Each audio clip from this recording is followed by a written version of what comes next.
Hello students, welcome to tutor classes. This is Sunil Sharma. आप सभी का आज के इस सेशन में स्वागत है।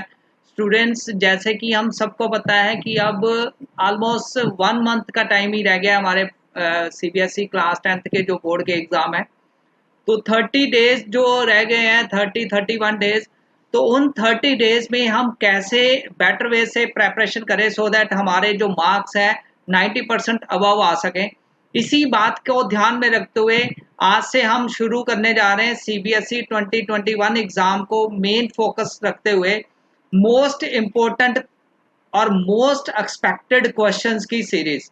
तो गाइस, ये जो सीरीज है ये आपके लिए काफ़ी इम्पोर्टेंट रहेगी, क्योंकि इस सीरीज में हम वो वाले क्वेश्चंस, वो मोस्ट इम्पोर्टेंट क्वेश्चंस कवर करने की कोशिश करेंगे जिनके काफ़ी चांसेस हैं एग्ज़ाम में आने के। तो गाइस, मोस्ट एक्सपेक्टेड क्वेश्चंस की सीरीज आपके सामने है। तो आज हम फर्स्ट चैप्टर से शुरू करने लगे हैं। फर्स्ट चैप्टर जो हमारा है रियल नंबर, यस, उस पे फोकस है हमारा ये सेशन। तो इस रियल नंबर में कौन कौन से मोस्ट इम्पोर्टेंट या एक्सपेक्टेड क्वेश्चंस हैं वो मैं आपको शेयर करूंगा। तो बेसिकली मैं आपको एनसीईआरटी बुक से जो मोस्ट इम्पोर्टेंट क्वेश्चंस है वही डिस्कस करूंगा यहाँ पर, और वहाँ से एनसीईआरटी से उस तरह के क्वेश्चंस कैसे आ सकते हैं, या एनसीईआरटी के जो मोस्ट इम्पोर्टेंट है उससे रिलेटेड क्वेश्चंस भी कौन कौन से बन सकते हैं, ये भी आपको यहाँ पे मैं बताऊंगा। तो गाइस, आगे बढ़ते हैं आज के सेशन में। और वंस अगेन मैं सभी का यही कहूँगा, सभी को एक यहाँ पे मैं एक एडवाइस देना चाहता हूँ या रिक्वेस्ट करना चाहता हूँ कि आप ये वीडियो को बड़े ध्यान से देखिए, और इस वीडियो में जो भी क्वेश्चंस, जो जिस जिस क्वेश्चन को हमने एक्सप्लेन किया है उसको आप रिपीटेडली प्रैक्टिस कीजिए, क्योंकि विदाउट प्रैक्टिस आपके मार्क्स जो आ नहीं सकते। तो इसलिए प्रैक्टिस आपके लिए बहुत ज़रूरी है। तो गाइस, ये जो क्वेश्चंस हैं ये आज के लिए बहुत इंपॉर्टेंट है, मैं वंस अगेन बोल रहा हूँ। तो आप इस पे फोकस कीजिए और इन क्वेश्चंस को बेटर वे से करने की कोशिश कीजिए। तो आगे बढ़ते हैं, सेशन को स्टार्ट करते हैं। जैसे मैंने अभी बताया कि मोस्ट एक्सपेक्टेड क्वेश्चंस, हर रोज हम एक चैप्टर को डिस्कस करते जाएंगे। कोई चैप्टर है जिसमें बहुत सारे ज़्यादा क्वेश्चन भी होंगे, तो हम उन क्वेश्चंस को पार्ट्स में कवर करने की कोशिश करेंगे। तो आज का जो फोकस है गाइस वो है रियल नंबर पर। तो रियल नंबर में जो फर्स्ट चैप्टर है 1.1, तो वो रिड्यूस सिलेबस में नहीं है। तो एनसीईआरटी को फोकस हुए करते हुए हम बात कर रहे हैं यहाँ पर। तो मैं एनसीईआरटी को ही मानकर चलूंगा। एनसीईआरटी के जो मोस्ट इंपॉर्टेंट क्वेश्चंस हैं वो मैं आपके साथ शेयर कर रहा हूँ। तो यहाँ पर पेज नंबर, आपकी बुक जो है एनसीईआरटी की बुक, उसके अकॉर्डिंगली मैं बात कर रहा हूँ। पेज नंबर 11 पर जो मोस्ट इंपॉर्टेंट है 357, ठीक है।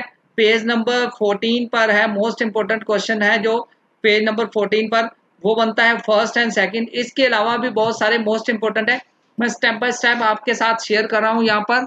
तो गाइस, सारे क्वेश्चंस आपको बताऊंगा चैप्टर नंबर फर्स्ट से। तो टोटल जो मैंने फाइंड किया है वो 9 मोस्ट इम्पोर्टेंट क्वेश्चंस हैं इस चैप्टर से। तो आप इस चैप्टर के सारे क्वेश्चंस को बेटर वे से कर लीजिए। तो गाइस, बढ़ते हैं फर्स्ट क्वेश्चन की तरफ। तो शुरू करते हैं आज का सेशन, जिसमें हम करने लगे हैं मोस्ट एक्सपेक्टेड और मोस्ट इम्पोर्टेंट क्वेश्चंस। तो फर्स्ट क्वेश्चन जो है हमारा है पेज नंबर 11 से। पेज नंबर 11 एनसीईआरटी बुक को फोकस है, एनसीईआरटी बुक को, यस। और ये क्वेश्चन नंबर थर्ड है एक्सरसाइज 1.2 का। ओके गाइस, तो ये बहुत इंपॉर्टेंट है क्वेश्चन, थर्ड क्वेश्चन। तो इसमें क्या है, बेसिकली इसमें क्वेश्चन क्या पूछा गया है, एलसीएम एंड एचसीएफ आपको दिया हो तो फाइंड करना हो, मतलब जहाँ तो ऐसा रिलेशन क्वेश्चन आएगा कि एलसीएम, टू नंबर्स गिवन है एचसीएम और एचसीएफ, ठीक है, उनका प्रोडक्ट आपको एलसीएम दिया होगा, एचसीएफ दिया होगा, और प्रोडक्ट ऑफ टू नंबर्स, उसमें से एक number, product of two numbers. तो ये फार्मूला होता है हमारे पास, HCF multiply by LCM equal to होता है प्रोडक्ट ऑफ टू नंबर्स। तो कई बार ऐसा क्वेश्चंस भी आ सकता है कि प्रोडक्ट ऑफ टू नंबर्स में से एक नंबर मिसिंग है और एलसीएम आपको गिवन है, एचसीएफ गिवन है, तो आपने वो नंबर फाइंड करना है। ये मोस्ट इंपोर्टेंट, ये सैंपल पेपर में भी सीबीएसई ने इस तरह का क्वेश्चन एक डाला हुआ है। तो आप देख सकते हैं कि ये मोस्ट इंपोर्टेंट क्वेश्चन होता है। सेकेंडली, जहाँ फिर आपको ऐसे क्वेश्चंस भी आ सकते हैं ये 1 मार्क्स में, तो वो कौन से क्वेश्चंस हैं, जैसे उसमें आ सकता है कि फाइंड एलसीएम फाइंड कीजिए, जहाँ फिर एचसीएफ फाइंड कीजिए। तो गाइज ये जो क्वेश्चन नंबर थर्ड है ये बेसिकली इसी टाइप का है, जिसमें मैं एक सॉल्व कर रहा हूँ आपके साथ। तो फर्स्ट पार्ट जो दिया हुआ है 12, 15 और 21, तो आपने इसका एलसीएम और एचसीएफ फाइंड करना है। तो इस क्वेश्चन के जो क्वेश्चन नंबर थर्ड बात कर रहा हूँ एनसीईआरटी बुक से, तो एनसीईआरटी बुक की जो एक्सरसाइज 1.2 है तो वहां से, तो इसके 3 पार्ट हैं, तो मैं एक पार्ट सॉल्व करने लगा हूँ आपके साथ। तो आप क्विकली आप भी यहाँ पे देख सकते हैं। तो मैं सारे मोस्ट इंपॉर्टेंट क्वेश्चन आपके साथ शेयर करूंगा यहाँ पे गाइस। ये दिए हुए 3 नंबर्स, तो हमें क्या करना है, इसके फैक्टराइज कर लेना है इसको। तो फैक्टराइज मैंने 12 के किए, जैसे 2 multiply by 2 multiply by 3, okay. तो 15 के फैक्टर किए हमने, प्राइम फैक्टराइजेशन। आप सबको पता है कैसे करते हैं हम, 3 मल्टीप्लाई बाय 5। तो जो प्राइम नंबर्स होते हैं उनके साथ हम डिवाइड करेंगे और फैक्टराइज करेंगे। 21 के प्राइम फैक्टर 3 मल्टीप्लाई बाय 7। तो अब गाइस हमें फाइंड करना है एचसीएफ और एलसीएम, ओके। तो हम वंस अगेन बारी बारी हम दोनों चीजें फाइंड आउट कर लेते हैं यहाँ पे। तो एलसीएम क्या होता है, प्रोडक्ट ऑफ स्मॉलेस्ट पावर होती है एचसीएफ, ठीक है। Product of smallest power of each common prime factor. तो कॉमन प्राइम फैक्टर यहाँ पे क्या है, ये 3 है तीनों में, तो उसका प्रोडक्ट, तो स्मॉलेस्ट पावर इसकी, तो 3 की पावर यहाँ पे 1 है अगेन, तो यहाँ पे एचसीएफ क्या आ जाएगा 3, ओके। एलसीएम क्या आता है, एलसीएम बेसिकली आता है product of greatest power of each prime factor. तो यहाँ पे प्राइम फैक्टर और ग्रेटेस्ट पावर, इस केस में एलसीएम के केस में ग्रेटर पावर लेनी है हमने, ओके, जो प्राइम फैक्टर है उनके प्रोडक्ट में, ठीक है। तो इसमें हमने क्या लेनी है, स्मॉलेस्ट पावर। Clear guys. तो देख लेते हैं इसमें जो हमारे पास क्या आ रहा है। तो ये जो एलसीएम हम फाइंड करेंगे, तो हमारा एलसीएम आ जाएगा 2 की power 2 multiply by 3 multiply by 5 multiply by 7, okay. तो 2 की जो हाईएस्ट पावर 2 आती है यहाँ पर पेयर है, और बाकी सभी में 3 की पावर 1 ही हाईएस्ट है, और 5 की पावर 1 हाईएस्ट है, और 7 की पावर 1 हाईएस्ट है। तो इसको मल्टीप्लाई कर लेंगे, ये आ जाएगा 4 multiply by 3 multiply by 5 multiply by 7, और ओवरऑल जो हमारा आ जाएगा 420। तो इस तरह गाइस हमने एलसीएम और एचसीएफ को फाइंड किया। तो आपने जो एग्जाम है उसमें पूरे स्टेप्स लिखने हैं, स्टेप्स के बहुत मार्क्स हैं, क्योंकि विदाउट स्टेप्स जो आप क्वेश्चंस करेंगे तो आपके मार्क्स कट सकते हैं, क्योंकि सीबीएसई की जो मार्किंग स्कीम है उसमें आपको स्टेप बाय स्टेप एक्सप्लेन किया गया है कि कैसे किस स्टेप के कितने मार्क्स हैं, ओके। तो गाइस मोस्ट इंपोर्टेंट क्वेश्चन बनते हैं इस चैप्टर में, थर्ड, फिफ्थ और 7, ओके। ये 3 क्वेश्चन मोस्ट इंपोर्टेंट क्वेश्चंस बनते हैं इस चैप्टर से। तो हम तीनों को 1 बाय 1 सॉल्व कर रहे हैं। मैंने फर्स्ट क्वेश्चन जो कर दिया है, क्वेश्चन नंबर थर्ड का फर्स्ट पार्ट, तो आप देख सकते हैं। तो अब मैं डायरेक्टली जंप करने लगा हूँ फिफ्थ क्वेश्चन पर। क्वेश्चन नंबर फिफ्थ एक्सरसाइज हम कर रहे हैं 1.2, यस, मोस्ट इंपोर्टेंट क्वेश्चन कर रहे हैं रियल नंबर से। तो क्वेश्चन नंबर फिफ्थ क्या कहता है, ये क्वेश्चन कहता है कि चेक वेदर, यस वेदर जो 6 की पावर n है can and, yes can and with the digit, yes the digit 0, okay, for any natural number n। तो हमें ये चेक करना है कि चेक वेदर 6 की पावर जो n है can and with the digit 0 for any natural number n और नॉट। तो गाइस हमें ये चीज़ चेक करनी है। तो कैसे करेंगे इस तरह के क्वेश्चंस, तो वो काफ़ी इंपॉर्टेंट क्वेश्चन है। तो इसमें सबसे पहले क्या करना पड़ेगा कि हमें एक एग्जांपल लेनी पड़ेगी, ठीक है। Let us take the example of a number which ends with the digit 0। तो हम एक एग्जांपल लेते हैं, फॉर एग्जांपल जैसे 10 है, 10 को अगर मैं ब्रेक करूँ तो ये आता है 2 मल्टीप्लाई बाय 5, ओके। ऐसे ही 100 लेता हूँ तो आता है 2 multiply by 2 multiply by 5 multiply by 5। कहने का मतलब कि कोई भी नंबर जो 0 से एंड होता है, तो यहाँ से हम ध्यान से दें कि कोई भी number here we can note that the number ending with 0 has both 2 and 5 as its prime factor. मतलब कोई भी नंबर जो 0 से एंड होता है उसका 2 और 5 जो प्राइम फैक्टर बनते हैं। अब हमें क्या करना है चेक, हमें चेक करना है कि वेदर 6 की power n can and with digit 0 और नॉट। तो अब हम 6 की पावर n के भी प्राइम फैक्टर चेक कर लेते हैं, वो बनते हैं 2 मल्टीप्लाई बाय 3 की पावर n। तो क्लियरली गाइस जो फैक्टर बने हैं 2 मल्टीप्लाई बाय 3 उसमें 5 मिसिंग है, मतलब हमें तो चाहिए थे 2 मल्टीप्लाई बाय 5 फैक्टर चाहिए थे, तभी हम कह सकते हैं ना कि ये एंड्स विद 0 है। इसके जो फैक्टर्स बनेंगे जहाँ ये जो नंबर है इसकी पावर 6 की पावर n, तो ये एंड करता है, एंड होता है किससे, 0 से।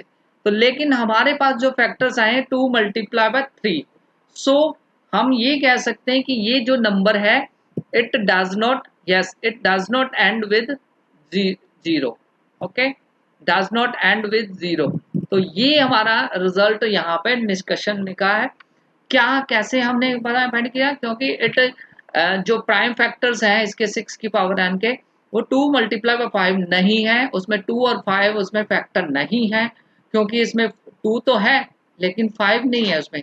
तो इसलिए हम कह सकते हैं कि ये जो नंबर है 6 की power n it does not and with digit 0। आगे बढ़ते हैं गाइस नेक्स्ट क्वेश्चन पर। मोस्ट एक्सपेक्टेड है 6, ओके।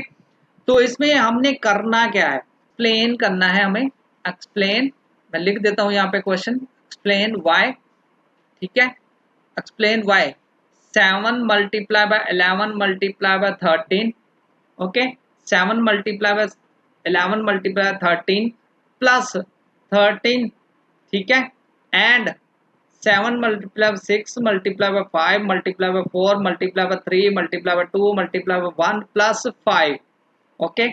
तो ये सारे जो नंबर्स हैं, यस ये नंबर्स की बात कर रहा है कि ये जो नंबर्स हैं तो इनके बारे में डिटेल में बात कर रहा है।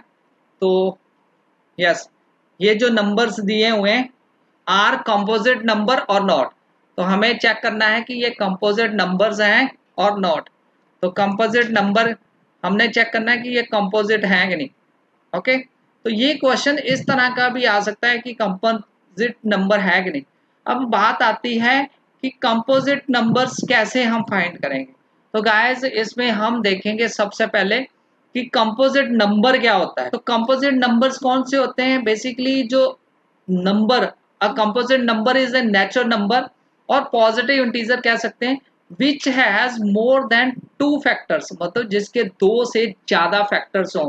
फॉर एग्जाम्पल अगर 6 की बात करूं तो 6 आता है, 3 आता है, 2 आता है, 1 आता है। तो 6 ये हम कहते हैं जिसके मोर देन 2 फैक्टर्स आए that will be a composite number. तो अब यहाँ पे हमें चेक करना है कि ये जो नंबर है, दो नंबर दो पार्ट में दिए हुए हैं दिस एंड दिस, ये कंपोजिट है कि नहीं। तो पहले नंबर से हमने क्या फाइंड किया, 13 को कॉमन निकाला, तो 7 मल्टीप्लाई बाय 11 प्लस 1, यहाँ से हमने रिड्यूस किया इसको, तो ये वैल्यू आ गई हमारी 13 मल्टीप्लाई बाय 77 प्लस 1, ओके। तो ये आ गई 13 मल्टीप्लाई बाय 78, ठीक है। तो अब इसको फैक्टर कर लेते हैं, 13 मल्टीप्लाई बाय 13 मल्टीप्लाई बाय 78 को ब्रेक किया 3 मल्टीप्लाई बाय 2। तो यहाँ पे देखा जाए तो ये प्रोडक्ट ऑफ 3 नंबर्स है, ओके। तो प्रोडक्ट मतलब 2 से ज़्यादा फैक्टर्स हैं इसमें, तो ये कंपोजिट नंबर है। अब यहाँ पर भी देखें इस साइड में, तो इस साइड में भी आपको जो नंबर मिल रहा है उसको हम कॉमन निकाल लेते हैं। यहाँ पे 5 हमारे पास कॉमन है, तो ये आ गया 7 multiply by 6 multiply by 4 multiply by 3 multiply by 2, yes multiply by 1 plus 1। तो अब इसको पूरा मल्टीप्लिकेशन कर लेते हैं, ये सारा जो नंबर गिवन है तो ये आ जाएगा 1008 प्लस 1। तो जब हमने इसको फाइंड किया तो ये आ गया 5 मल्टीप्लाई बाय 1009, ठीक है। तो it's has more than 2 factors, मतलब कहने का मतलब यहाँ पे मोर देन 2 फैक्टर हैं। एक तो आ जाएगा 1009 मल्टीप्लाई बाय 1 आ जाएगा, ओके। तो एक आ जाएगा 5 मल्टीप्लाई बाय 1009। तो यहाँ पर मोर देन 2 फैक्टर्स हैं, तो हम कह सकते हैं कि this is also composite number, और जो पहले वाला था वो भी कंपोजिट नंबर बनता है क्योंकि उसके भी मोर देन 2 फैक्टर्स हैं। तो गाइज इस तरह आप फाइंड कर सकते हैं कि कोई भी नंबर कैसे हम फाइंड कर सकते हैं कि कैसे वो कंपोजिट नंबर है कि नहीं ना, ओके। तो ये थे कि एक्सरसाइज नंबर 1 जो हमने की उसमें से मोस्ट एक्सपेक्टेड क्वेश्चंस, और इस तरह के क्वेश्चंस आपको एग्जाम में पूछे जा सकते हैं। जब आप इस तरह के क्वेश्चंस को फेस करें तो आपने बड़े बेटर वे से आंसर को अटेम्प्ट करना है और आंसर देना है। तो गाइज आगे बढ़ते हैं मोस्ट एक्सपेक्टेड क्वेश्चंस के बारे में। तो नेक्स्ट जो मोस्ट इम्पोर्टेंट क्वेश्चंस हैं वो एनसीईआरटी के पेज नंबर 14 के हैं, 1 और 3rd। ऐसे ही पेज नंबर 18 के हैं 3rd नंबर क्वेश्चन, और ऐसे ही पेज नंबर 17 एनसीईआरटी की बुक की बात कर रहा हूँ। तो ये एक्सपेक्टेड क्वेश्चंस हैं, 9 टोटल बनते हैं एक्सपेक्टेड क्वेश्चन रियल नंबर से। 17 पेज पर हैं फर्स्ट का जो है first part, okay, 4th part और 8th पार्ट। ये आई थिंक कि ये मोस्ट इंपॉर्टेंट क्वेश्चंस हैं, मुझे लग रहे हैं कि ये एक्सपेक्टेड क्वेश्चन है, तो इसलिए हमें इन पर भी फोकस करना चाहिए। ओके, जो पेज नंबर 14 है बेसिकली ये एक्सरसाइज जो है आपके बुक की वो 1.3 है, और पेज नंबर जो 18 की बात करें तो ये आपके जो एक्सरसाइज जो है लास्ट वाली एक्सरसाइज है, एक्सरसाइज 1.4 के, ठीक है, वहां से ये क्वेश्चंस आपको पूछे जा सकते हैं। तो गाइस इस पे भी आप थोड़ा बेटर वे से कर सकते हैं इन क्वेश्चंस को, ठीक है। ये स्टैंडर्ड मैथ वालों के लिए काफी इंपॉर्टेंट क्वेश्चंस हैं, दीज वन, ओके।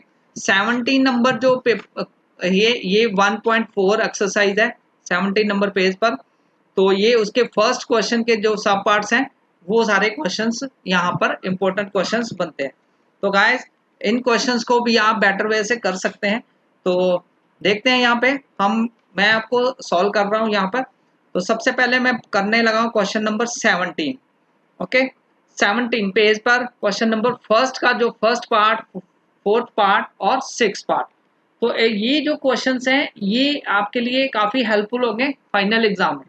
तो गाइज सबसे पहले मैं बात करता हूँ क्वेश्चन नंबर फर्स्ट की 17 पेज पर, ओके, इसके फर्स्ट पार्ट की। तो जो फर्स्ट पार्ट है इसमें है without actually performing the long division state whether the following rational number. Rational number कौन सा दिया हुआ है, 13 डिवाइड बाई 3 1 2 5। तो हमें चेक करना है कि ये जो रैशनल नंबर है ये टर्मिनेटिंग डेसिमल है, यस टर्मिनेटिंग, हमें फाइंड करना विदाउट डिवाइड किए हुए टर्मिनेटिंग डेसिमल। ऐसे क्वेश्चंस काफी इंपॉर्टेंट है जो आपको एग्जाम में आ सकते हैं। टर्मिनेटिंग है और नॉन टर्मिनेटिंग है। नॉन टर्मिनेटिंग हमें ये चेक करना है कि ये टर्मिनेटिंग है, नॉन टर्मिनेट नेचर बताना है इसका रैशनल नंबर का, और रिपीटिंग है कैसा है ये, ओके, रिपीटिंग है और डेसिमल एक्सपेंशन जो है इसकी वो कैसी है। तो ये हमें बताना है इस क्वेश्चन में। तो हमें चेक करना है कि वेदर इट्स जो टर्मिनेटिंग है कि नहीं, ओके। तो हमने इसको P बाई क्यू की फॉर्म में लिखा, P by Q is terminating. हम इसको जो ये जो रैशनल नंबर दिया है 13/3125, ओके, तो P बाई क्यू की फॉर्म में है रैशनल नंबर। तो ये टर्मिनेटिंग कब होगा, जब P एंड Q जो है, yes P and Q are को प्राइम हो, यस को प्राइम होने चाहिए, number 1 condition. Number 2 condition, number second condition जो होनी चाहिए क्या होनी चाहिए, मैं अभी कलर चेंज कर देता हूँ ताकि आपको बेटर वे से समझ लग जाए। ये नंबर टू जो कंडीशन चाहिए कि Q जो है इज ऑफ द फॉर्म, वो किस फॉर्म में होना चाहिए, यस 2 की पावर n जब 5 की पावर m में होना चाहिए, जहां पर n और m क्या है, नॉन नेगेटिव इंटीजर्स हैं। n और m क्या है, नॉन नेगेटिव इंटीजर्स। अगर ऐसी बात आए, यस, तब हम कह सकते हैं कि this is terminating decimal expansion, okay. तो टर्मिनेटिंग तब हम कह सकते हैं, अदरवाइज ये नॉन टर्मिनेटिंग होगा। वंस अगेन बता देता हूँ, कोई भी रैशनल नंबर अगर P बाई क्यू की फॉर्म में है वो टर्मिनेटिंग डेसिमल कब होगा, जब P एंड Q आर को प्राइम्स हो, yes number 1 conditions. Number 2, Q is in can be written in the form of 2 की पावर n 5 की power m where n and m are non negative integers. तो अब हमें check करना पड़ेगा कि ये क्या है, ये जो अभी जो क्वेश्चंस है। तो मैं दोबारा लिख देता हूँ यहाँ पे, हमें गिवन क्या है 13/3125। तो सबसे पहले मैं 13 और 31525 है हैव नो कॉमन फैक्टर, मतलब कहने का मतलब कोई भी कॉमन फैक्टर नहीं है। तो फिर इसका मतलब दीज आर को प्राइम नंबर्स क्या होते हैं, जिनका कोई भी कॉमन फैक्टर ना हो। यहाँ पे फैक्टराइजेशन अगर करें 215 की तो हम इजी वे से देख सकते हैं यहाँ पर। तो गाइस 215 की जो फैक्टराइजेशन आएगी वो आएगी 5 मल्टीप्लाई बाय, यस इसको देख लेते हैं, 5 multiply by 5 multiply by 5 multiply by 5, 5 times 5 आता है ये। ओके, तो ये 5 की पावर 5 आ गया, कह सकते हैं हमने बोला था ना 2 की पावर m और 5 की पावर n कोई भी होना चाहिए नॉन नेगेटिव। ओके, और जो अपर पार्ट है को प्राइम होने चाहिए नंबर्स, दोनों नंबर्स। ठीक है, तो अब चेक कर लेते हैं। यहाँ पे 5 की पावर 5 को हम लिख सकते हैं, ऐसे भी लिख सकते हैं कि 2 की पावर 0 और 5 की पावर 5, जो डिनोमिनेटर है उसको मैंने रिप्रेजेंट किया कैसे, 2 की पावर 0 और 5 की पावर 5 में। और यहाँ पे n क्या है 0 और m क्या है यहाँ पर 5, दोनों नॉन नेगेटिव हैं। यस, डिनोमिनेटर को हमने लिख दिया 2 की पावर n और 5 की पावर n में, और दोनों नॉन नेगेटिव हैं। तो इसलिए मैं कह सकता हूं कि ये जो एक्सपेंशन है ये टर्मिनेटिंग है। Yes, terminating expansion, decimal expansion होगी इस ये जो नंबर गिवन है। तो गाइज इस तरह के क्वेश्चंस आपको आएंगे, टर्मिनेटिंग नॉन टर्मिनेटिंग फाइंड करना। तो मैंने मोस्ट इंपोर्टेंट क्वेश्चन बताया आपको। फर्स्ट क्वेश्चन जो मोस्ट इंपोर्टेंट बनता है, फिर उसके बाद फोर्थ क्वेश्चन बनता है, फोर्थ पार्ट मतलब फर्स्ट का फोर्थ पार्ट, आप उसको भी देख सकते हैं कि उस केस में क्या आंसर आएगा। और जो बाकी पार्ट्स हैं उसकी प्रैक्टिस कर सकते हैं आप, क्योंकि उसमें भी कुछ क्वेश्चंस इस तरह के हैं कि आप प्रैक्टिस में ले लें तो अच्छी बात है। गाइस फोर्थ पार्ट की बात कर रहा हूं मैं, पेज नंबर 17 पर एक्सरसाइज 1.4 का जो है क्वेश्चन नंबर 1। ओके, तो फोर्थ क्वेश्चन क्या है, हमें अगेन फाइंड करना है टर्मिनेटिंग और नॉन टर्मिनेटिंग का रिलेशन। तो एक और एग्जांपल है ये 15/1600। तो गाइस इसको मैं थोड़ा रिड्यूस करूं टर्म को, तो ये आ जाएगा 3 डिवाइड बाय 320। अगेन ये p बाई क्यू की फॉर्म में है, and p and q are को प्राइम्स होने चाहिए, और q को जो हम रिप्रेजेंट करें उसको हम लिख सकें 2 की पावर n और 5 की पावर m की फॉर्म में। ओके, तो सबसे पहले हम यहाँ पर 3 and 320, यस ये को प्राइम है क्योंकि इसका कोई भी नो कॉमन फैक्टर है, किसी का भी कॉमन फैक्टर नहीं है। ओके, तो हम कह सकते हैं ये को प्राइम है। फर्स्ट कंडीशन तो हमारी ट्रू हो गई। सेकंड कंडीशन, सेकंड जो चेक करनी है कि जो डिनोमिनेटर है उसको हम ऐसे रिप्रेजेंट कर सकते हैं कि नहीं कर सकते। तो मैं क्या करूंगा, 320 के मैं फैक्टर्स कर दूंगा। यस, तो फैक्टर मैं कर सकता हूँ यहाँ पे 2 160, फिर 2 पे किया मैंने 80, फिर 2 पे डिवाइड किया 40, फिर अगेन 2 पे किया तो 20, 2 पे किया तो 10, फिर 2 पे किया और 5।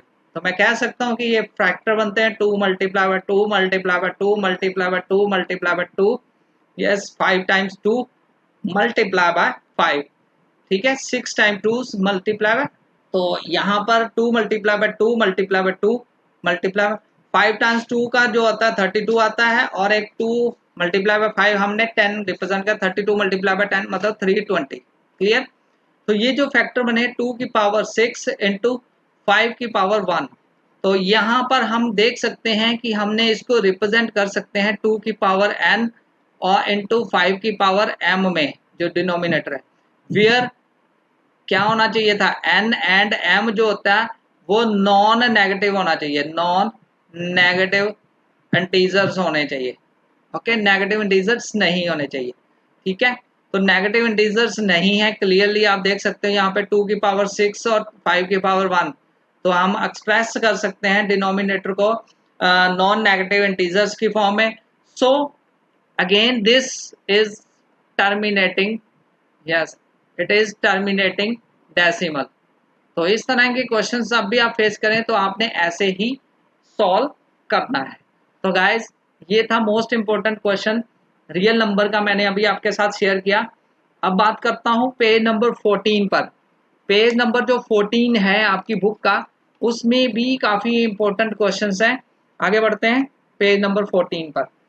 तो पेज नंबर 14 बेसिकली एक्सरसाइज जो है 1.3 है। उस एक्सरसाइज में जो मोस्ट इंपॉर्टेंट क्वेश्चंस बनते हैं वो मैंने यहाँ पर बता रहा हूँ। यस, क्वेश्चन नंबर 1 और क्वेश्चन नंबर 3। यस, बहुत इंपॉर्टेंट है, बार बार बोल रहा हूँ, मोस्ट इंपॉर्टेंट, स्टार लगा लीजिए चाहे अपनी बुक में। तो गाइस फर्स्ट क्वेश्चन क्या है? फर्स्ट क्वेश्चन ये है कि prove that under root 5 is a irrational number. Prove that under root 5 is a irrational number. इस तरह का क्वेश्चन आपको आ सकता है जहाँ थर्ड का पार्ट भी है। ठीक है, थर्ड क्वेश्चन को ऐसा बनता है, वो ऐसे बन सकता है कि prove that 6 plus under root 2 is irrational.